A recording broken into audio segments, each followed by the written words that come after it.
नमस्कार, शंखनाद न्यूज चॅनलच्या बातमीपत्रात आपल्या सगळ्यांचं स्वागत आहे। सुरुवातीला पाहणार आहोत मुख्य बातम्या।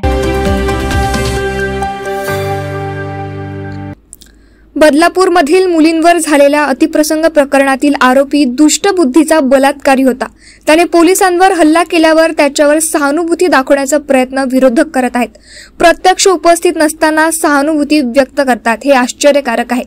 विरोधक आधी फाशी द्या म्हणायचे आणि आता तेच लोक पोलिसांच्या जीवावर उठून त्यांना सहानुभूती दाखवतात।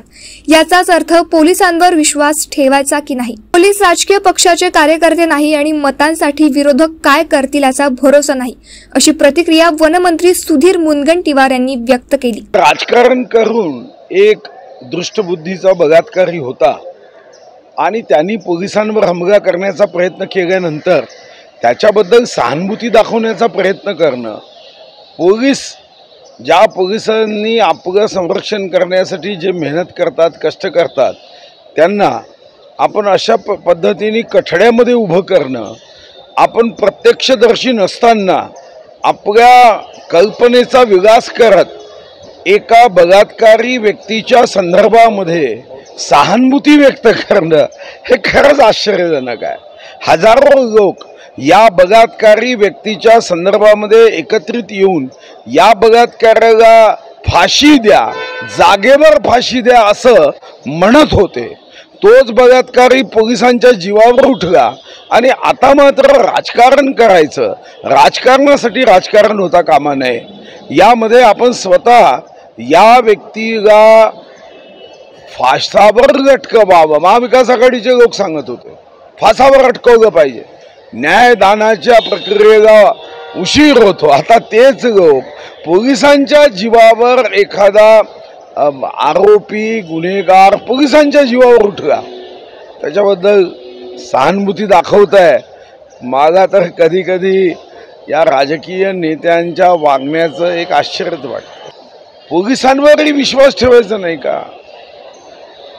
ते पोलीस तर काही कोणी राजकीय पक्षाचे सदस्य नाही, त्यांच्या जीवावर जर कोणी उठला तर ते वाट पाहतील का? आता तर्कवितर्क की त्यांनी पायावर गोळ्या मारल्या, मग तुम्ही पायावर का मारल्या नाही? मला वाटतं की हे तर्कवितर्क आणि विरोधकांनाही एक नवीन व्यसन लागलं आहे। कसाब चाय गोळीतून हेमंत करकरेजी शहीद झाले नाही असं म्हणणारे हे लोक आहे, कपोकल्पित कथा करायच्या आणि तेव्हा यांचंच सरकार होतं। फासावर कसाब अटकला तेव्हाही यांचंच सरकार होतं, पण मतासाठी काय करतील याचा काही भरोसा ठेवता येत नाही।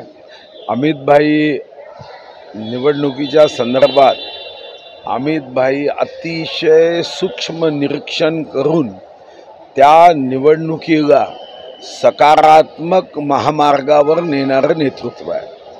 आपण या अगोदरही बघितलं, ज्या ज्या राज्यामध्ये त्यांना जबाबदाऱ्या दिल्या गेल्या त्या राज्यामध्ये निवडणूक भारतीय जनता पार्टी जिंकत गेली आणि अमित भाईंचा दौरा हा कार्यकर्त्यांशी जो संवाद आहे, माझा विश्वास आहे की अमित भाई निवडणुकीमध्ये कार्यकर्त्यांनी कशा पद्धतीने विजयापर्यंत पोहोचायचं त्याचं अतिशय उचित मार्गदर्शन अमित भाई करतात। केंद्रीय मंत्री अमित शहा यांच्या महाराष्ट्र दौऱ्याबद्दल बोलताना निवडणुकीसाठी सूक्ष्म निरीक्षण करून निवडणूक सकारात्मक करण्याचा प्रयत्न अमित शहा करतात। त्यांना ज्या ज्या भागात जबाबदारी दिली आहे तेथे भाजपाला यश मिळालं असं देखील सुधीर मुनगंटीवार म्हणाले।